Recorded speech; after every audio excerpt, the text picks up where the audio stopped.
So glad to get out of that dang time travel machine. Where'd you go? I went back to the 80s to grab some of that good sports merch from my favorite defunct franchises. I spent my life savings on that machine. You bought a time travel machine to buy sports merchandise. Yeah, gladly. You know you could have gone to 503 Sports, right? The website? Yeah, no, I didn't think of that at all. Yeah, they sell all sorts of throwback sports merch from leagues like the World Football League, XFL, UFL, and the Arena Football League, several others. Shoot. Yeah, they sell hats, shirts, even custom jerseys from all sorts of vintage sports teams. Oh, man, I spent like a lot of money on that time travel machine. Well, look, listeners of AFL Rewind get 10% off their first order by using the promo code ArenaFan at checkout. That might help you out. Yeah, it does. Go on over to 503-sports.com and get your merch today. Do you know anyone who wants to buy like a overpriced time travel machine? No, sorry, I don't.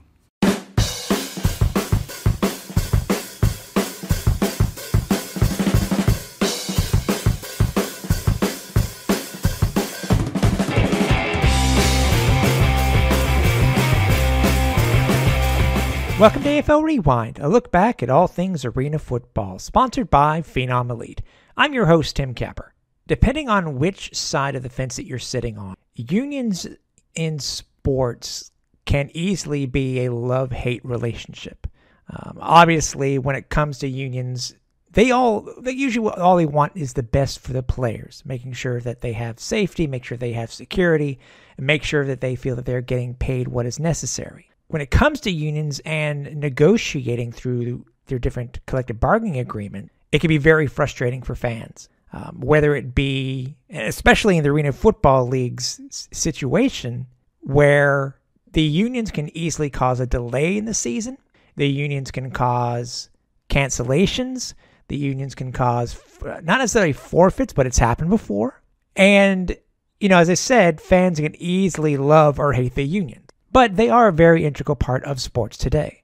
Well, this episode, we're going to be speaking with a gentleman who some could consider the very first union leader.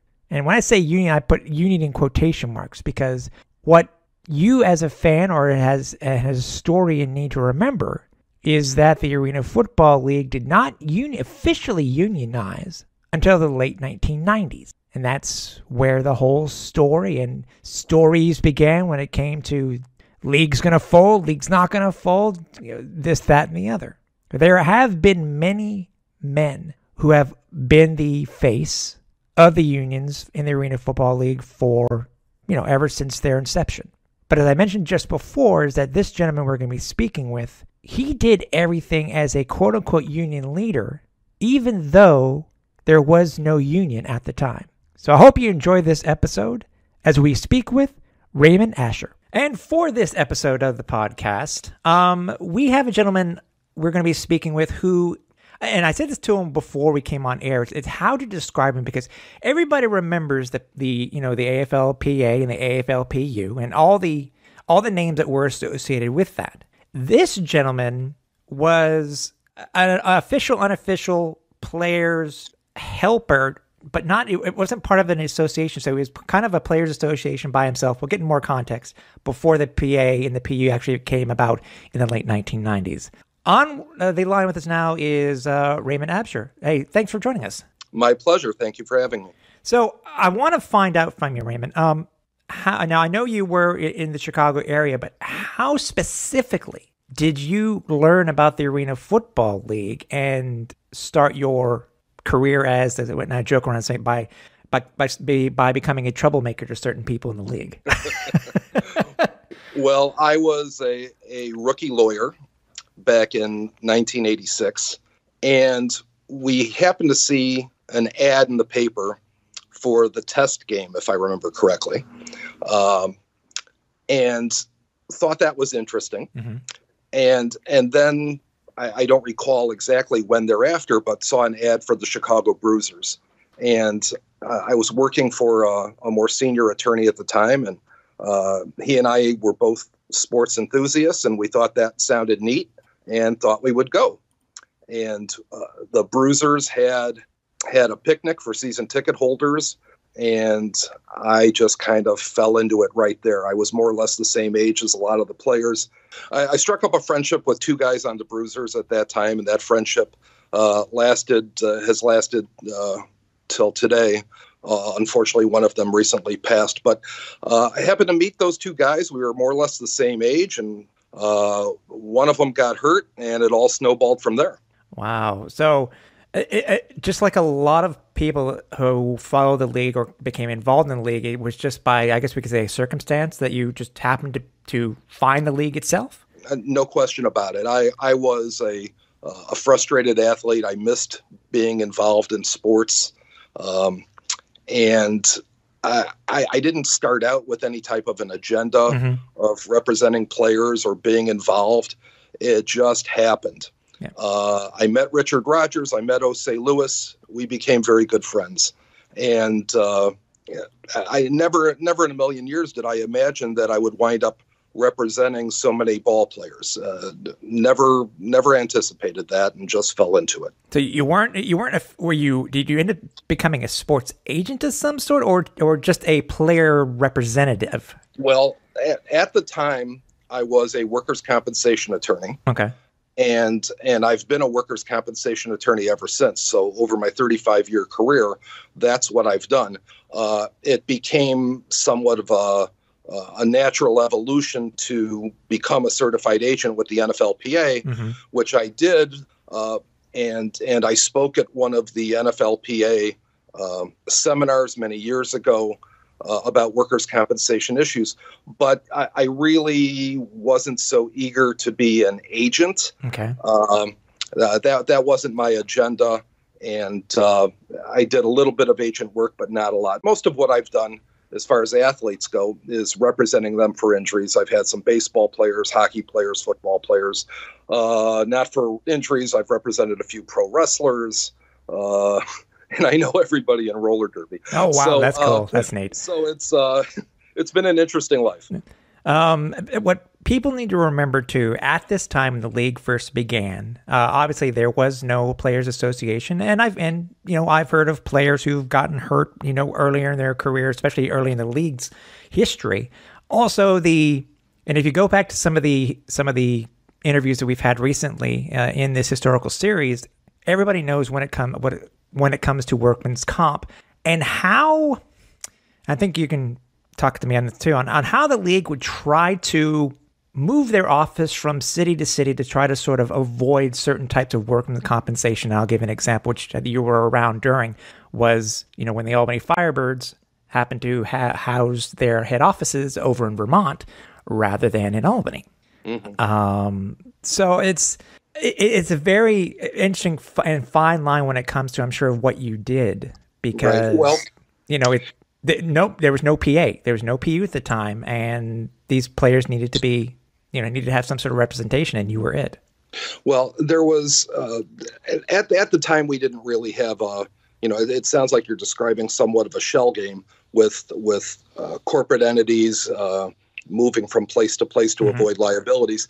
That's not really the way it was in the beginning. Okay. Back in 1987, when Arena had its first year. If I remember correctly, Marty Mornhinweg might have been the first guy to get hurt, and Marty did. That was it for Marty. He was done in the Arena Football League, and of course, his team went on to win the first Arena Bowl, the Denver Dynamite. But back then, we had the Arena Football League had insurance, and we really didn't have any problems in 1987. The problem started in 1988, and they were pretty significant problems.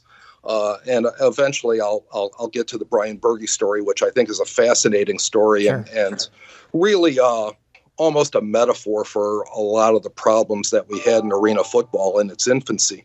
In 1988, there were some ownership issues. I don't remember the gentleman's name in California, but 88, we had the LA Cobras come into the league. The league had expanded. The players all of a sudden were making $1,000 a week. The stakes had increased dramatically. And at the beginning of the season, we had the Arena Football League was insured by Crum and Forster Insurance. And I want to say that lasted approximately a third to a half of the season. And then something happened. Mm-hmm.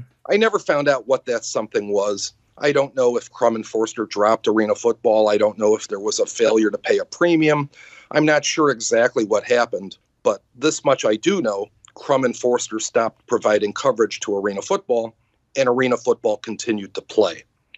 And that's where some of the problems began. They had 2 weeks of games where there was no insurance, and somebody in California got hurt and blew out their ACL during those 2 weeks.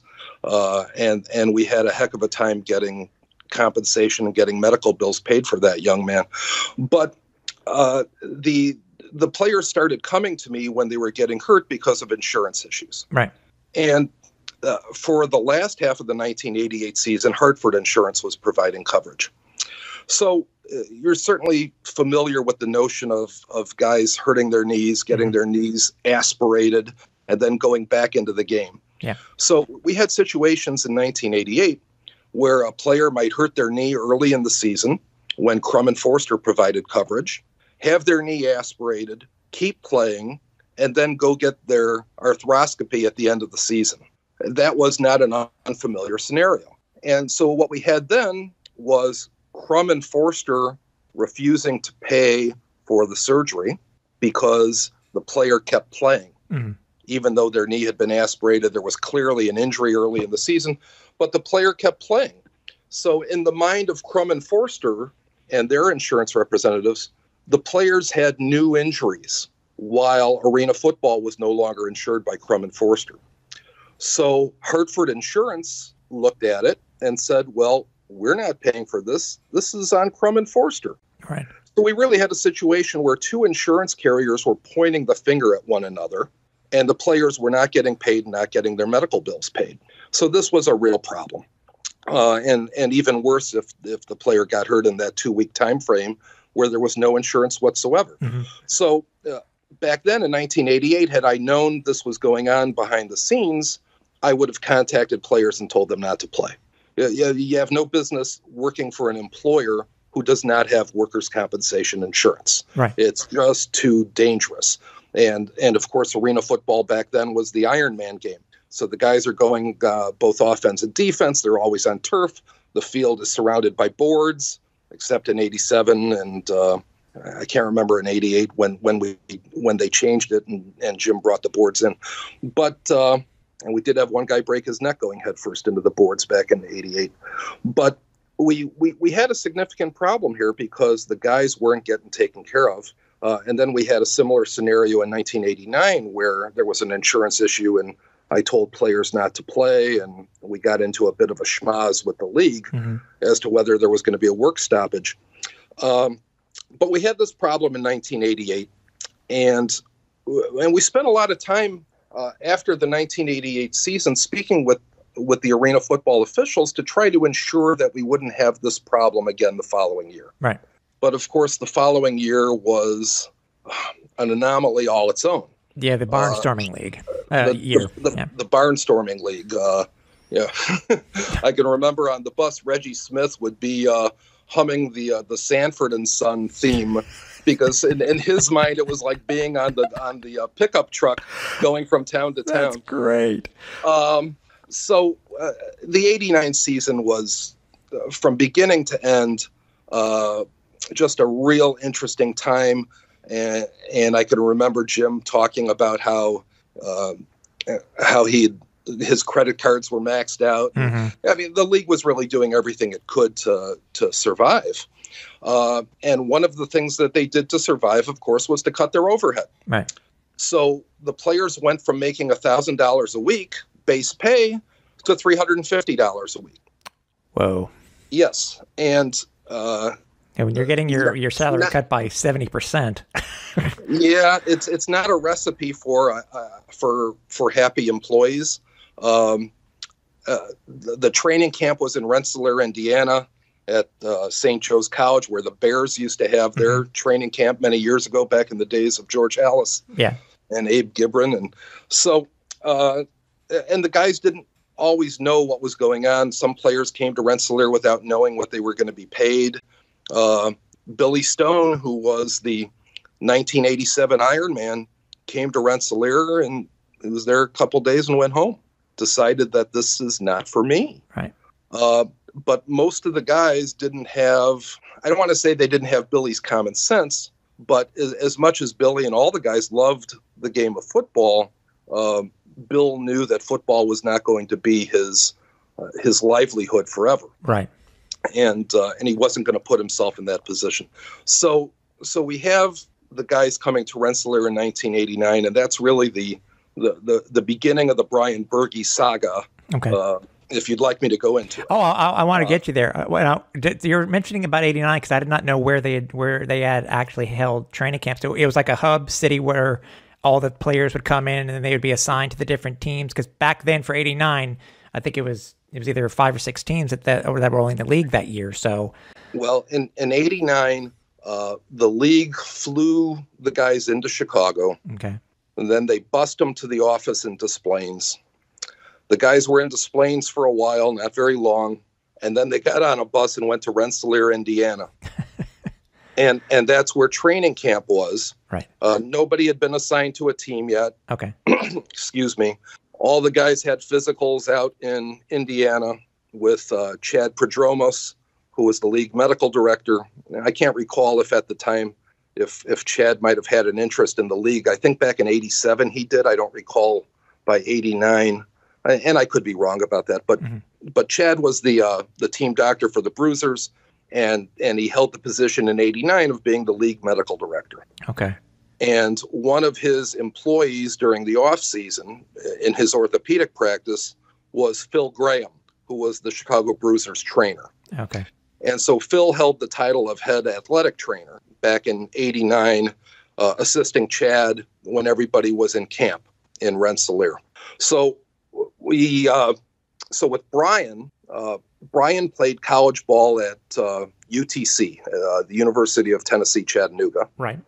He and he knew about arena football from one of his college teammates, Brent Johnson, who was a great lineman for the Chicago Bruisers. So the league found out about Brian, and the league gives Brian a phone call in Chattanooga, Tennessee, and says, "Why don't you come play?" And Brian is from a suburb of Atlanta. The league sends Brian a plane ticket, and Brian flies from Atlanta to Chicago. He gets bused from O'Hare Airport to Des Plaines, which is just outside of Chicago, just a couple of minutes from the airport. Has a cup of coffee or so at the league office, and then gets on a bus with other guys to Rensselaer. And so we're going to come back to this. Sure. To this chronology, because we're gonna talk a little bit about how a contract is formed, right? Because a contract can be both written and verbal, and a written, or rather, an offer can be accepted sometimes by performance.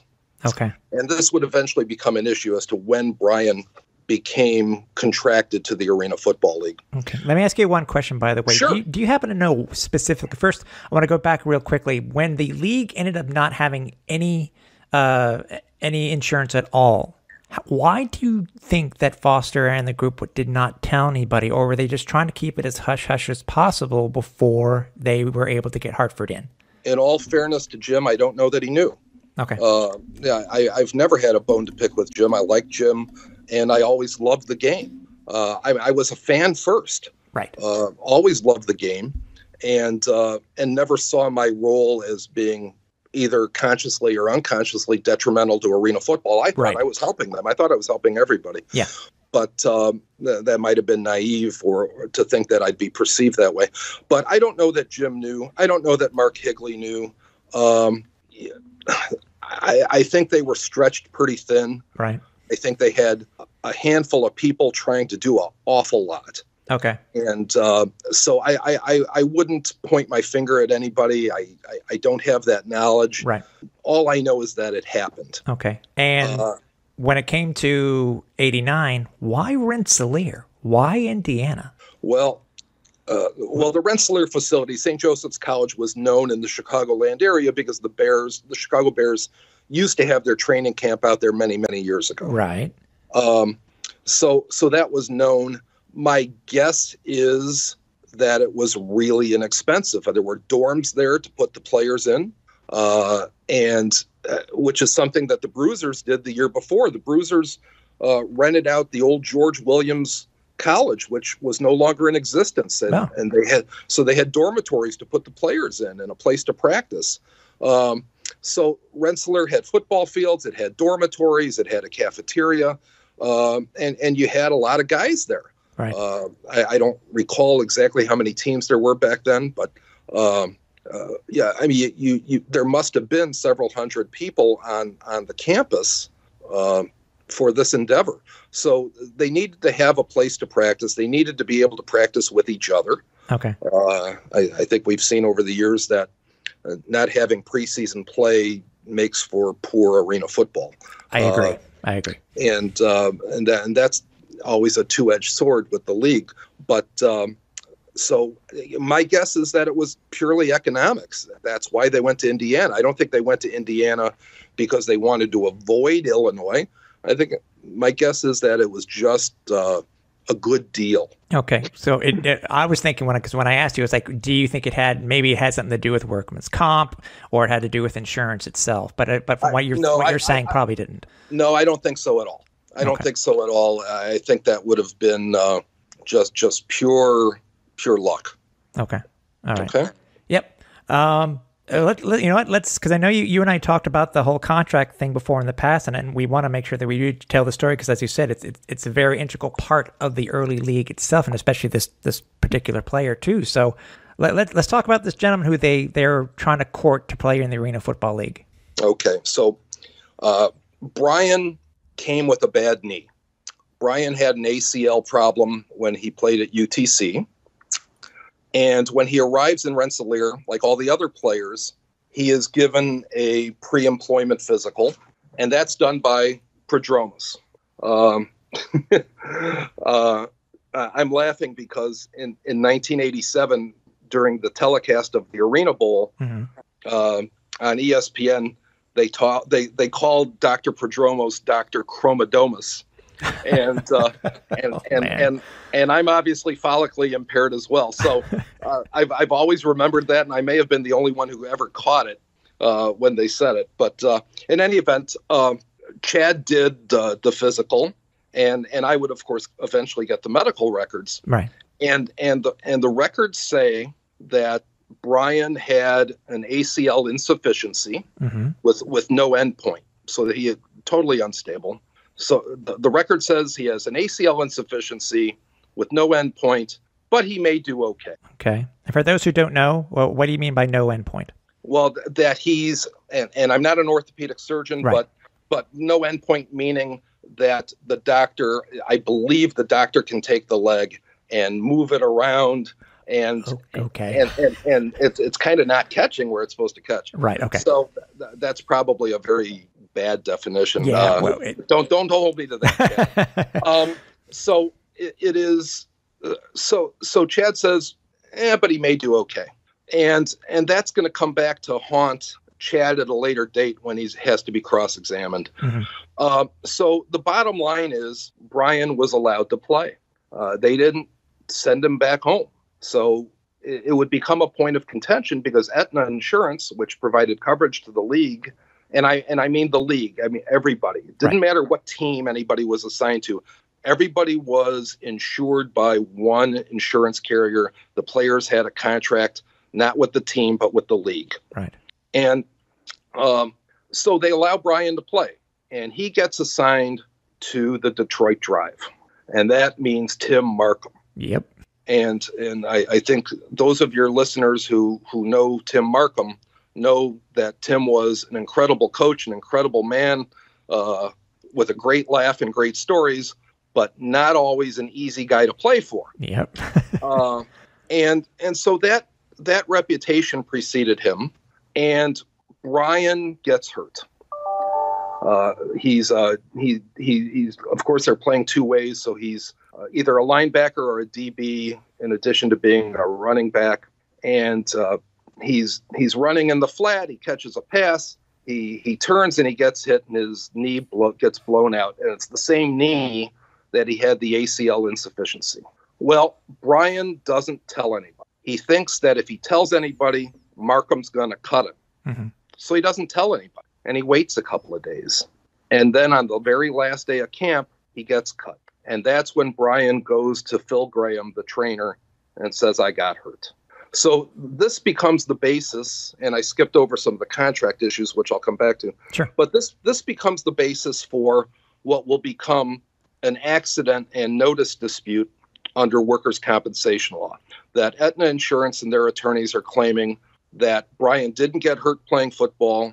He gave late notice of the injury. They're also disputing that his injuries are causally related to the accident because he had a pre-existing condition. So they're disputing everything under the sun. So getting back to the contract issue, mm-hmm. In Illinois, there are 3 ways to show jurisdiction. The first is if an injury occurs in Illinois, and clearly we don't have that. Berge gets hurt in Indiana. Mm-hmm. The second way to show jurisdiction in Illinois is that Illinois is the principal place of employment. Right. And I made that argument, even though I didn't expect to win that argument. And the third way to show jurisdiction is if the contract of employment is made in Illinois. So how do I get principal place of employment? How do I get contract in Illinois? 2 big problems. So I already alluded to the notion that you could have a contract, a verbal contract, that is accepted by performance. Mm-hmm. So that was one of the arguments. I was making every argument I could under the sun. So I argued that Brian getting on the plane and flying to Chicago was his acceptance of an offer. Right. But the better argument was, where was the contract made? So how do we get a contract in Illinois? Well, Jim Foster was not in Rensselaer for the entire week of camp. And I can't remember if it was 1 week or 2 weeks, but I think 1 week. And the guys are handed a contract in Rensselaer. The guys are told to sign the contract and to turn it in. And on one of the days, Jim is there in Rensselaer, and he's signing contracts in Rensselaer, and the players are getting those contracts back. Right. And Brian was one of them. So Brian has a contract that he has signed in Indiana. He has a contract that Jim has signed in Indiana. How the heck do we get a contract in Illinois, at least a written contract? Right. Well, people need to remember too that at the time the head office, it was in Des Plaines, Illinois. So that's just give you a little bit of context for our listeners. So yes, and it was so important for the claim to be in Illinois, not because I'm licensed in Illinois and not Indiana, mm-hmm. but because Indiana benefits for the injured worker were absolutely horrible back then, and they're mm-hmm. still not very good. Whereas Illinois is dramatically better for the injured worker. Right. Not to the point that somebody who gets big money says, gee, I'm glad I got hurt. That's a common misconception in workers' compensation. You'd always rather be healthy. But the benefit difference in Illinois and Indiana are dramatically different. So it was very important, not only for Brian, but for all the players, to be able to have their benefits go through a state that, quite frankly, was among the best in the nation. Mm-hmm. And if you think in terms of, at least in America, what's a blue state, what's a red state? Well, the blue states tend to be a little more favorable to labor rather than management. Right. So it was important for us to try to show that we had Illinois jurisdiction. So in preparation for trial, I issued a subpoena for the personnel records of the players. I wanted to see room and board receipts for a lot of different reasons. I wanted to see the contracts. And Mark Higley put a box together, and I came over to Bill Niro's office, and I picked up the box. It was probably more than one box. I don't remember. But the one thing that I do remember, and I held it in my hip pocket until I cross-examined Jim Foster, was that there was a second contract. A second contract signed by Brian Berge and signed by Jim Foster.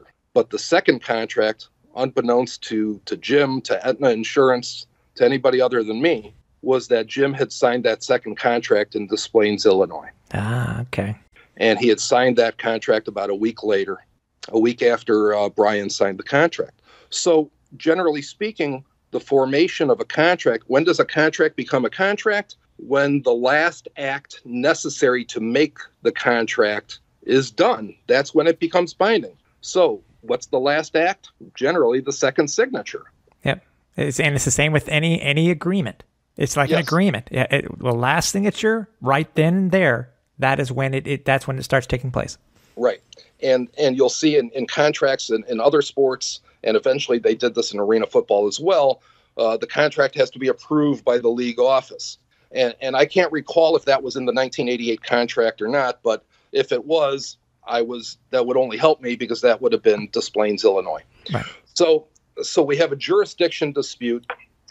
We have an employee-employer relationship dispute with arena football claiming that Brian was not an employee. Their argument was that he was auditioning for a job, which I found to be really disingenuous. I was really insulted by that argument because by that thinking, they could have had 50 guys go down in training camp and then say, "See ya, you're out of luck, you're SOL." And that's one thing, and I think one of the reasons that really drew me to wanting to help these guys. They were all, the great majority of them then, and I'm sure throughout arena football's history, were hoping arena football would be a stepping stone. Obviously, not everybody was going to go on to be, an Iowa Barnstormer quarterback that makes it to the Rams. Yeah. But most of the guys are hoping that they're on their way up. You have a handful of guys like Cliff Branch that were on their way down in 1988. But the guys were willing. Arena football never had to worry about finding labor. They were never going to have to worry about finding football players. Mm-hmm. And every indoor league that has followed has never had a problem finding football players. So you take these young athletes who really know very little about the world in which they live. They don't understand contracts. They don't understand workers' compensation. They don't know, and they think they're invincible. They have the last thing on their mind is what will happen if I get hurt. So arena never had difficulty finding players, and not everybody was going to be Billy Stone and leave. Right. And so you had all these guys that were willing to play for a very small amount of money. And I can't remember if it was $350 a week. That might have been only if you won. I remember there being some incentive if you won. But I think there was a win bonus. I think back then, I think it was $50 or $150, something like that. Yeah, it was something very modest. And so either way, win or lose, the guys weren't making a lot of money. And you had guys that were perhaps coming from construction jobs where they were making good money and then going to play football for very low money. Yeah. And then lo and behold, they're not able to go back to that construction job because they got hurt playing arena football. Right. So that really had a lot to do with how I got involved. But in any event, the notion that these players were auditioning for a job, I found that to be an unkind argument. Now, who used that term, by the way, Ray? Was it the lawyers or was it Foster? It was Aetna's attorney. It wasn't Jim. Okay. No, it wasn't Jim. It was Aetna's attorney. He likened it to a beauty pageant or to the casting for a TV show. And I was really insulted by that. I had a very worthy opponent. He was a very senior attorney. I was a kid back then. Mm-hmm. This is what 34 years ago or so, 33 years ago. So my opponent was probably in his late 60s, early 70s. He was a very seasoned attorney, old school attorney, very blustery, loud. Mm-hmm. So it was an interesting. He and I had an interesting relationship. Do you think that's why they use the term tryout now, compared to, because you're saying they're the same, almost sounds similar to the term that you just used that the attorney used, because some of these guys will go say try out for the CFL or they'll try out for one of the other indoor leagues or whatever, or for the NFL. They're trying out. There's no guaranteed contract. Right. That's a good point. I had not thought of that. I like to think that I'm not the reason, but that's an excellent point that I had not given any thought to. So we had the jurisdiction dispute, and we had the employer-employer relationship dispute, because if you're not an employee, you're not entitled to workers' comp. Then we had the accident dispute, because Brian didn't report it till a week later. We had a causation dispute based on the pre-existing condition and the fact that Chad said that he had an ACL insufficiency before he played. We had a wage dispute because benefits are based on earnings. And in Rensselaer, they were only getting a per diem. They weren't even getting the $350 a week. So as far as my opponent was concerned, Brian should have been entitled to maybe $25 a week or something really, really small. And that's if I got over the hurdles of all the other issues. Yeah. So then we had the dispute on his medical bills, a dispute on his lost time benefits. Everything under the sun was disputed except his birthday and his sex. Yeah. And his name. His gender. And his name. And that was it. So it was very contentious. And I called four witnesses in addition to Brian. I demanded Prodromos testify. So we took his deposition, and that was it was very volatile because in Chad's mind, he was being, and obviously I'm speaking for him here, but in his mind, he's being accused of letting somebody play who shouldn't have played. Right. And in my mind, that's fine. Then my argument changes. Then the Arena Football League didn't follow your recommendation. Isn't that correct? And Chad had some problems with that question because either way, whether they failed him in the physical or didn't fail him in the physical, he was allowed to play.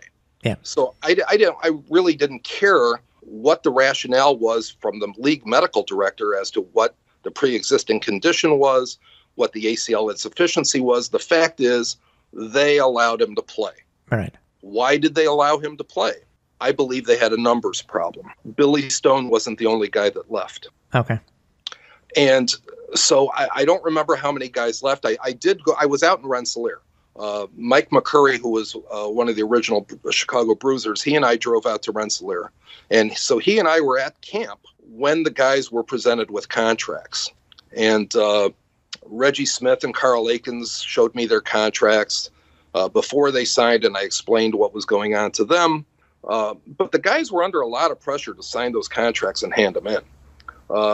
They were not encouraged to take the time to read them or to have an attorney review them. And the league was obviously going on this barnstorming tour. They needed players to play this game. And so I think that's why Brian was, quote, allowed to play, close quote. Right. And I think in retrospect, he should have failed that physical. If he had an ACL deficient knee, he shouldn't have been playing professional football. So in any event, that makes Chad look bad. It makes Chad look bad. And in all fairness to Chad said, you got a bad knee. And it wasn't Chad's decision as to whether the league allowed him to play or not.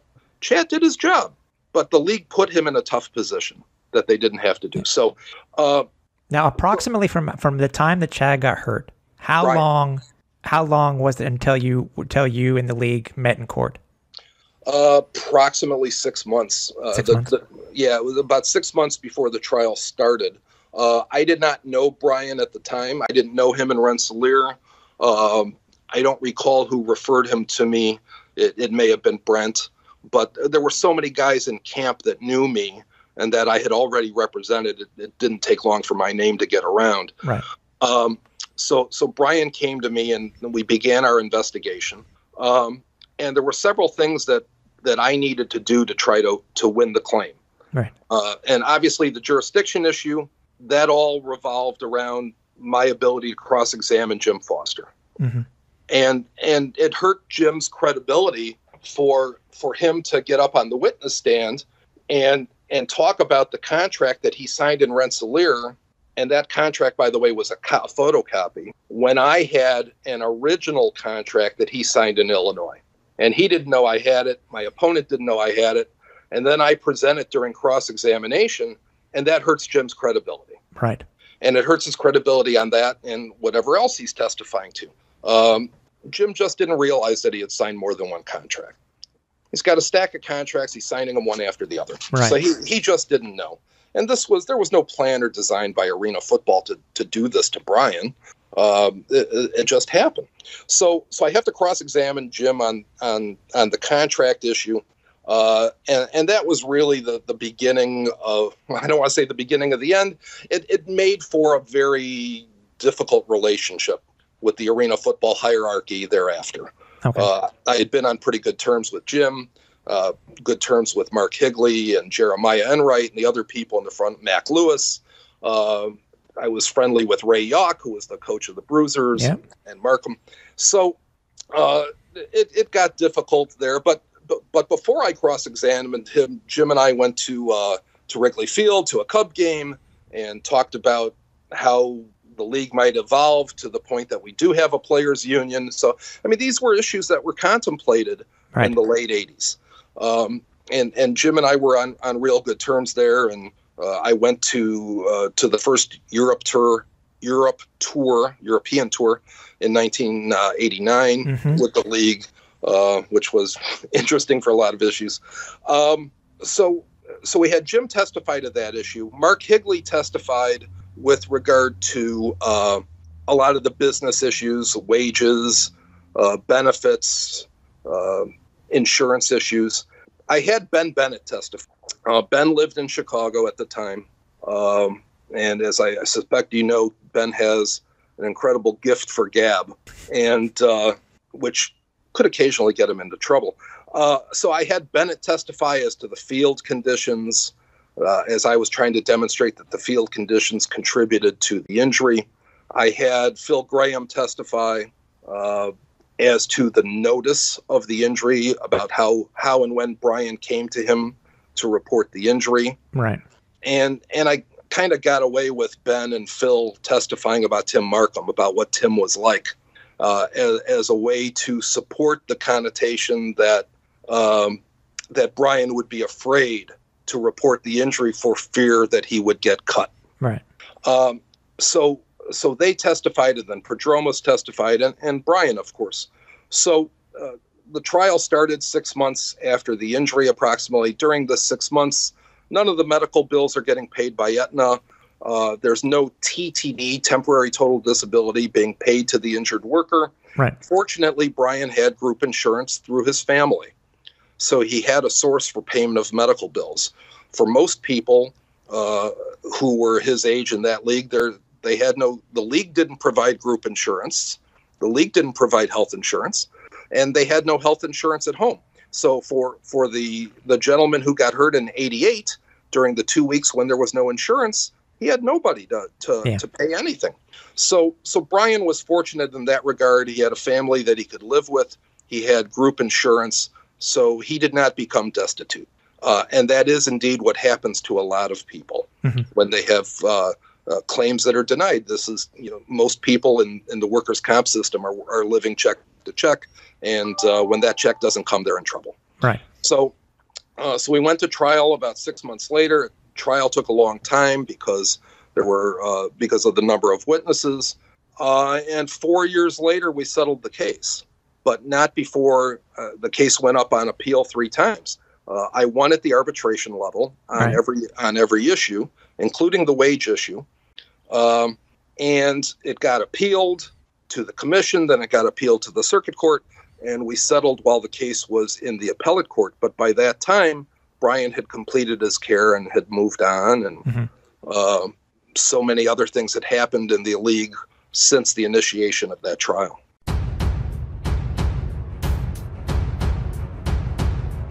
The Arena Football Hall of Fame has returned, and we want you to become a part of the family.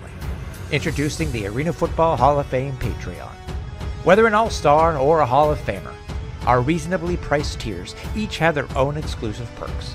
Early access to the AFL Rewind podcast, honorary selection committee member, and much more. Help us build a Hall of Fame we'll all be proud of. Head to patreon.com/AF Hall of Fame to join. Looking back at it, do you think that lawsuit was a catalyst for major changes in the Arena Football League? Because how was it 89 versus 90 when it came to contracts that were signed with players, the guys that you represented? Did it change in a drastic way, or did it, in your opinion, did it take up until the end of the lawsuit itself where the major changes were only made? Well, the biggest change was a change in the law in Illinois as to the origination of the contract. The law said that you had to have a contract of hire in Illinois, and then there was some judicial activism where the court said that not only do you need a contract of hire in Illinois, but you have to, quote, maintain significant contacts, close quote, with the state of Illinois.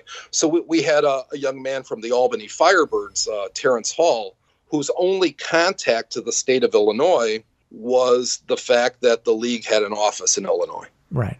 That was it. I mean, there was no longer a team in Chicago. Nobody was getting hurt in Rosemont. And we brought that case through Illinois.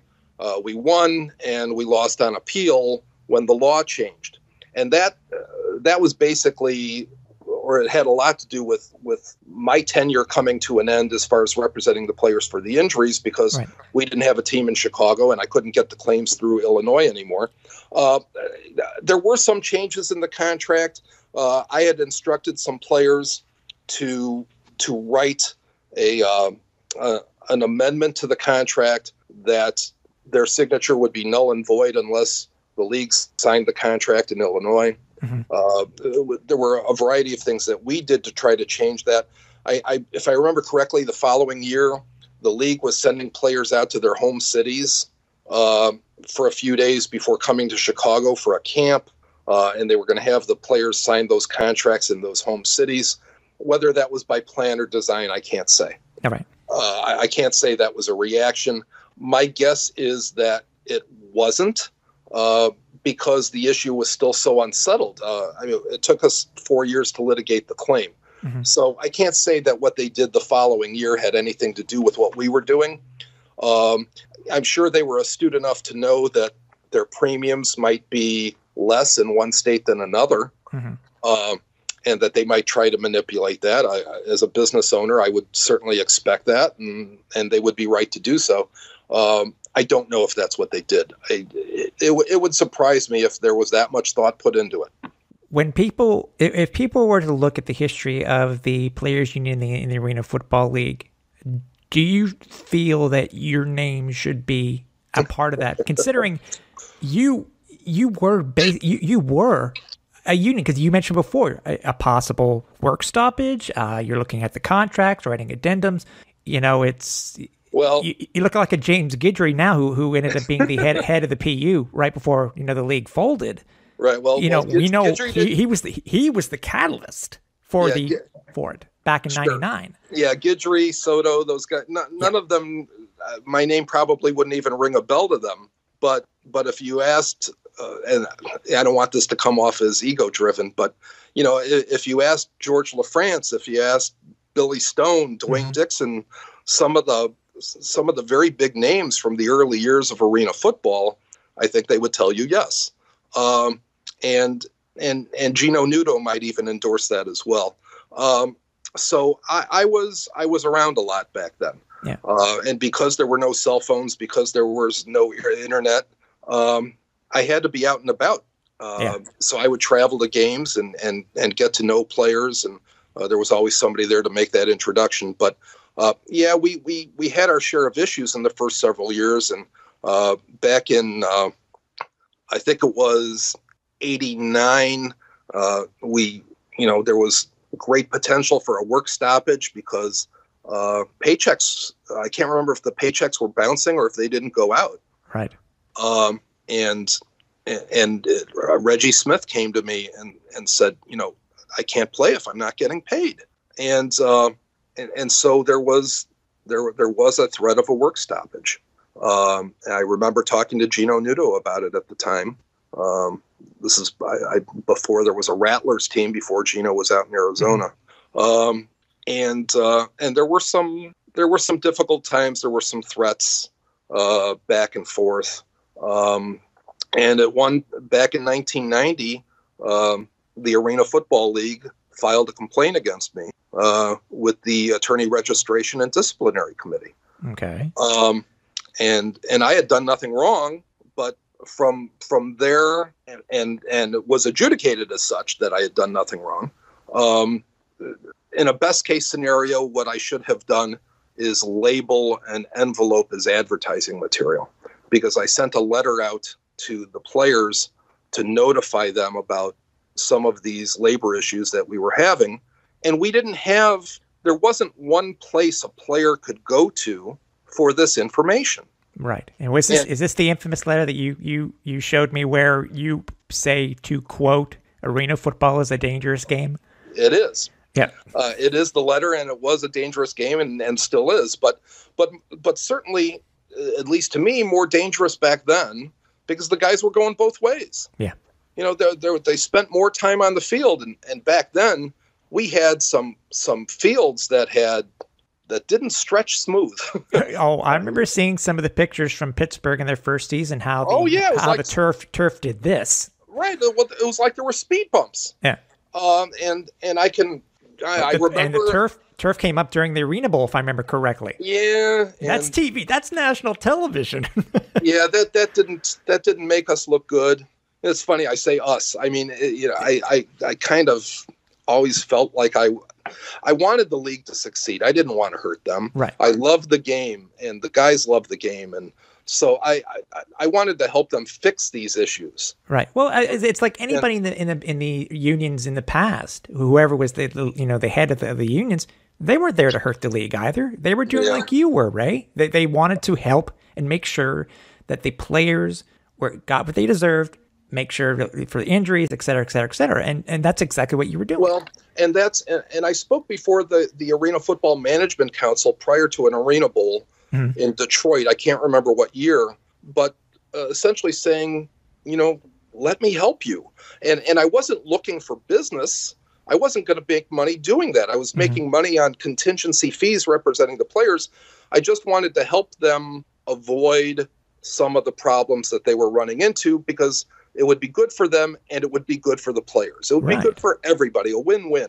And, some of the, Gary Vito was a little dismissive, and most of the guys were receptive, but the guys from Detroit weren't so eager. I appreciate what you say about my name being out there from the beginning, but the players didn't have one place where they could go. There wasn't one phone number that they could call for help. None of them would have no knowledge about, going to a labor board or seeking out any type of governmental assistance. And my phone number was out there. So guys started calling me, and we started trying to address these issues, but I was not a labor attorney. I wasn't, I wasn't going to be able to negotiate a collective bargaining agreement. That wasn't my forte. But my work representing the guys for injuries kind of led down that road and led down the road of the NFLPA. I had a cup of coffee doing that, and it kind of worked into some other sports where I got to live vicariously through some of my clients and have some fun. Why do you think from when you left the Arena Football League and helping the players, because you said there was no team in Chicago, why do you think it took so long why did it have to take another major injury to Guidry in order to start the idea of the players union again? I mean, we're talking 10 years, basically. Give or take. Yeah, it's a good question. I don't know the answer. I do know this. Players want to play. Mm-hmm. Players want those opportunities. And the issues that you and I have been talking about today are never in the forefront of the minds of the football player. Right. It's something that's handled after the fact, and only when it has to be handled. And that's unfortunate, because that kind of thinking got a lot of people hurt. I'm anybody who walked away unscathed, I'm thrilled for them. I have an arena football friend who's got some CTE issues, some traumatic encephalopathy issues. I was speaking to somebody I won't say his name, but somebody last night who's doing poorly. And a lot of the guys are limping. Now that's not unusual for football, for football players to have bad knees and bad hips.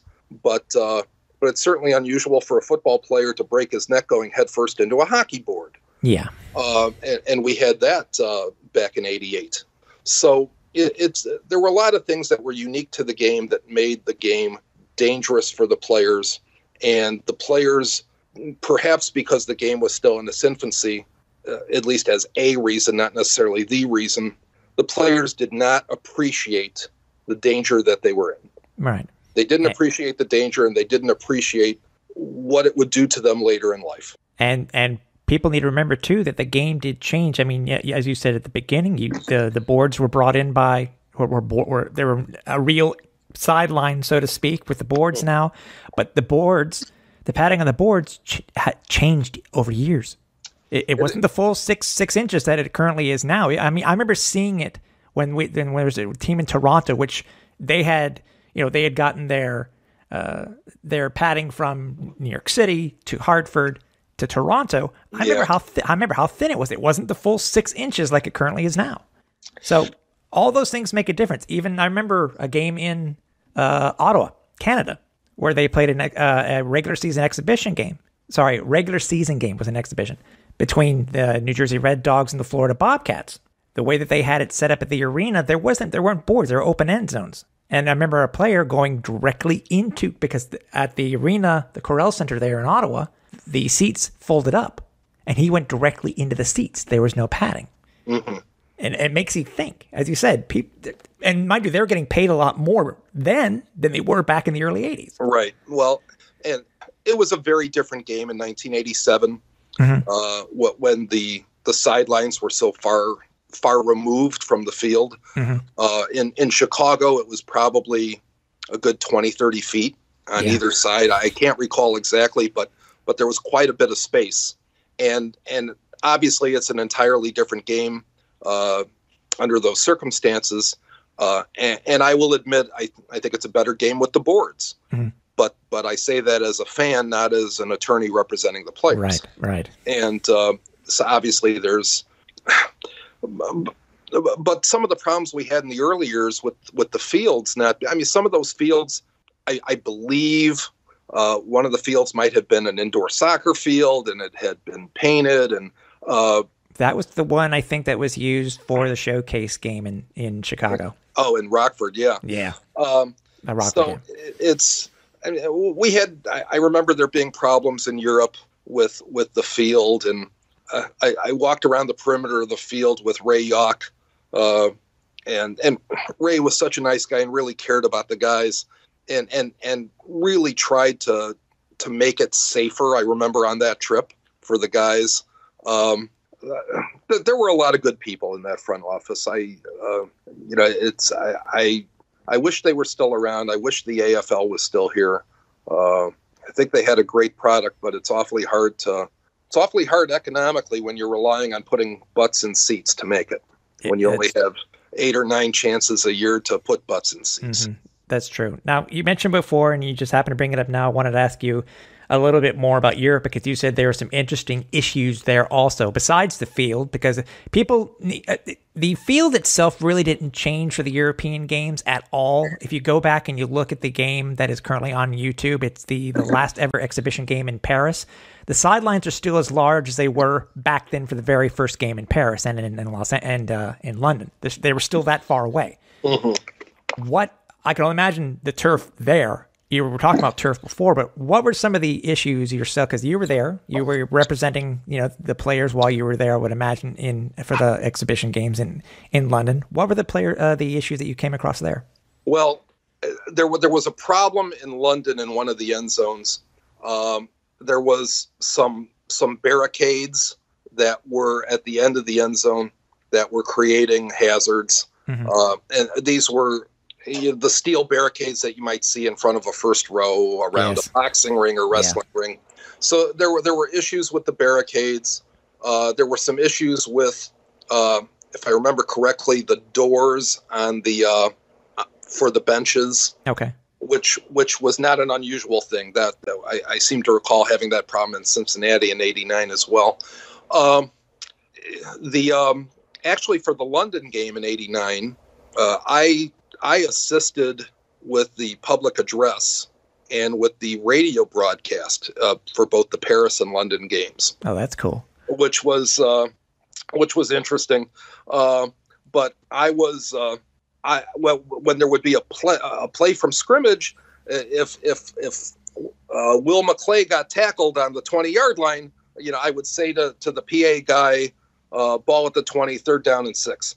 But I had such a poor angle that I was just guessing, and I had never seen these games on video, and then recently happened to see the London game on YouTube, and I can see myself on the sidelines. Oh, really? Doing this? Yeah, I was absolutely stunned. That's cool.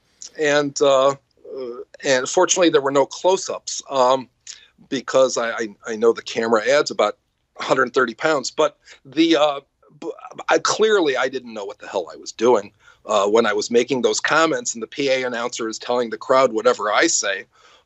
So, record keeping back then, certainly for the exhibition games, wasn't so great, but record keeping in the early years of arena football wasn't so great either. I can remember for a long time, a lot of people thought Dwayne Dixon was the Iron Man in '87, and certainly a worthy candidate. And Dwayne got it in '88, but it was Bill Stone in '87. And I remember calling a radio station, WGN, to correct them. And I called the arena football office. They had it wrong. So, and I was there when Bill got the award in Pittsburgh. So we didn't have the issues that we had on the Europe trip weren't so much safety issues as much as insurance issues. Right. And there was a meeting prior to the European trip where they had the Aetna adjuster come to the meeting to explain to the guys what would happen if they got hurt in Europe. And this was done because of all the legwork that I had done prior to the European trip, because I wanted to make sure that nobody got hurt in Paris and then got screwed. Right. And where was jurisdiction going to be if somebody got hurt in Paris or London? And so we worked this out in advance.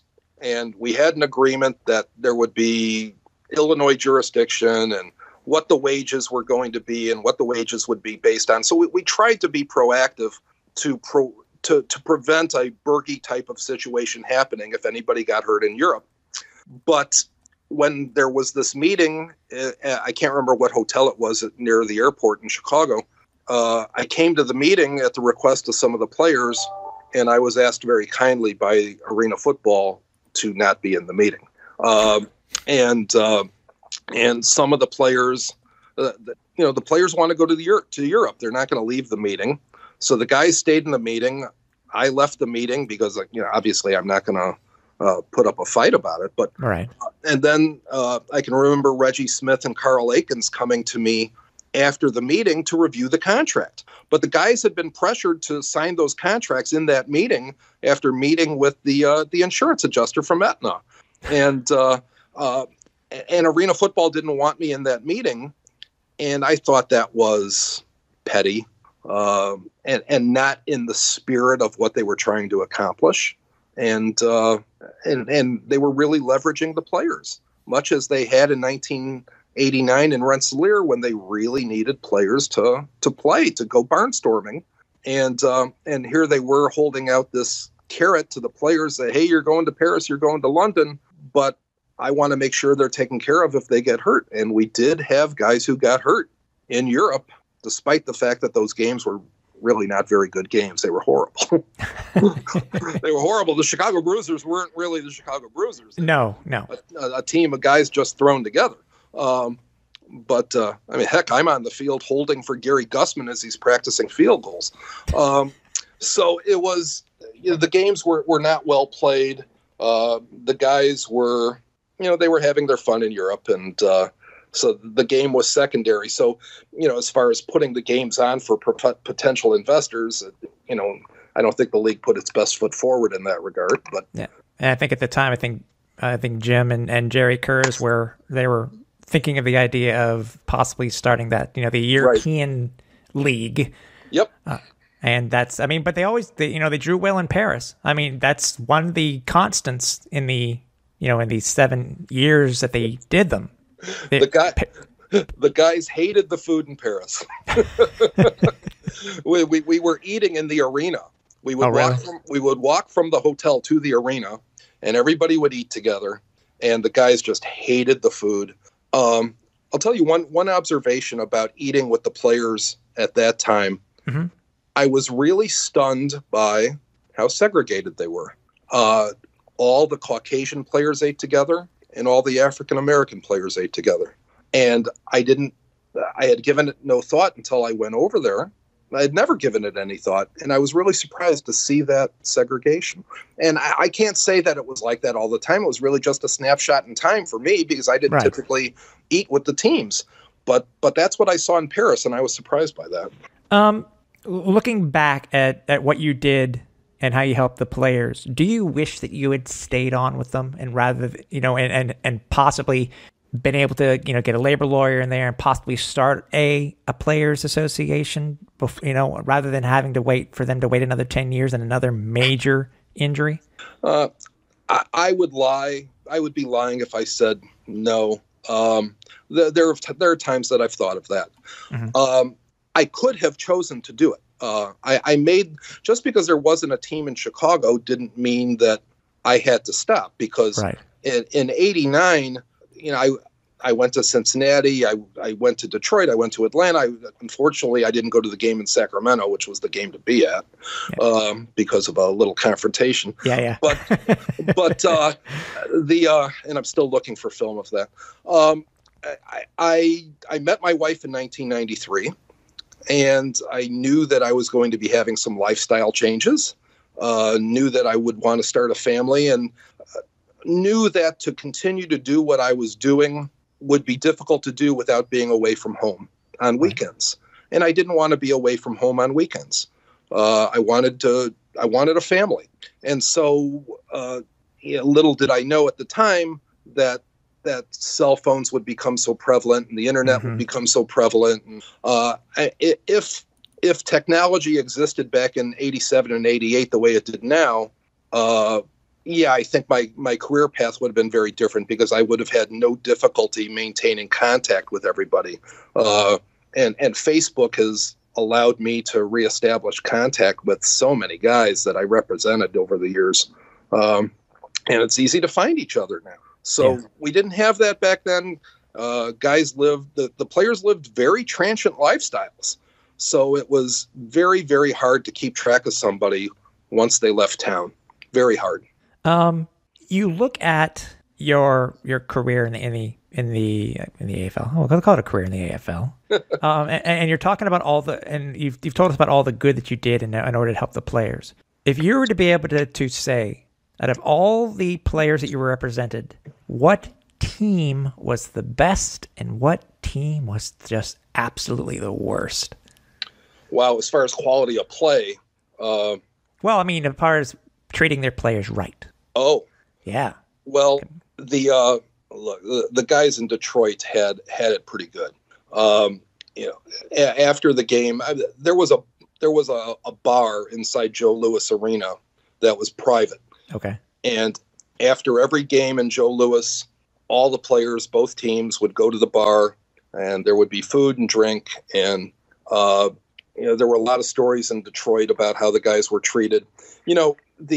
Even though there might have been not a salary cap at the time, but everybody was supposed to be making the same money. Mm-hmm. But there were plenty of stories going around about the so-called personal services contracts that certain players had with individual teams. So you might have a certain former Ohio State quarterback in Detroit who was reportedly selling season tickets for the Detroit Red Wings.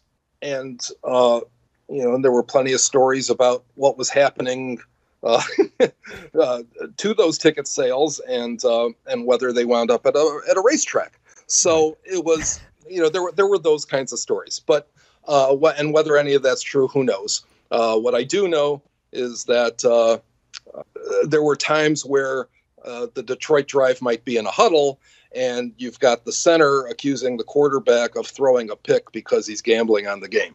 And that particular center happened to be a pretty volatile guy who would occasionally get thrown out of games for fighting. So there were those kinds of stories. But the early days of the AFL. Yeah. So, but Little Caesars and Gary Vito, the guys in Detroit liked the hierarchy in Detroit. Mm-hmm. When the Texans first had a team in Dallas, Akins and Bennett were treated really, really well. The entire team was housed in one place, and Bennett and Akins were provided with a condo somewhere else. Okay. So there were lots of side deals in the old days to try to get around certain contractual edicts from the league office. Right. You had rogue maverick owners who knew that they needed to win to be able to fill seats. It's not every team can be like the Chicago Cubs and fill Wrigley Field with a losing team for so many years. I mean, in most sports, you got to win to fill the seats. Yeah. And it was like that for the most part in arena football, at least in the early days. And when we had the Chicago Rush here in Chicago, they drew very well and they were a winning team. But the Texans were treated pretty well back then. The Detroit Drive, those guys felt like they were treated pretty well. The Bruisers, they didn't complain. I can't say that they were treated unfairly or badly. As far as a team that didn't get treated great, the guys in Pittsburgh weren't always really happy. I don't know what the source of those issues were, but I used to hear some complaints from some of the guys in Pittsburgh. Okay. If somebody were to, say here the podcast or know your history of you within the league itself, and 5 years down the line, they asked you to explain the Arena Football League, how would you do that? For somebody who'd never seen the game before, had only heard about the AFL, how would you explain the league to them from your point of view? Football on a hockey rink. And it wouldn't surprise me if Jim had ever used that analogy. And if I remember correctly, I think Jim got the idea at an indoor soccer game, so it's certainly a unique game, and I did have to explain it to a lot of people back in the early days because unless you were an arena football aficionado, you either most people knew a lot about it or knew nothing about it. Right. And so I think the point that I always emphasized, and I'm sure I'm not alone in this, was just how exciting the game was in person. And much like hockey, in the respect that it's really hard to appreciate how great the game is, much harder to appreciate it on television than in person.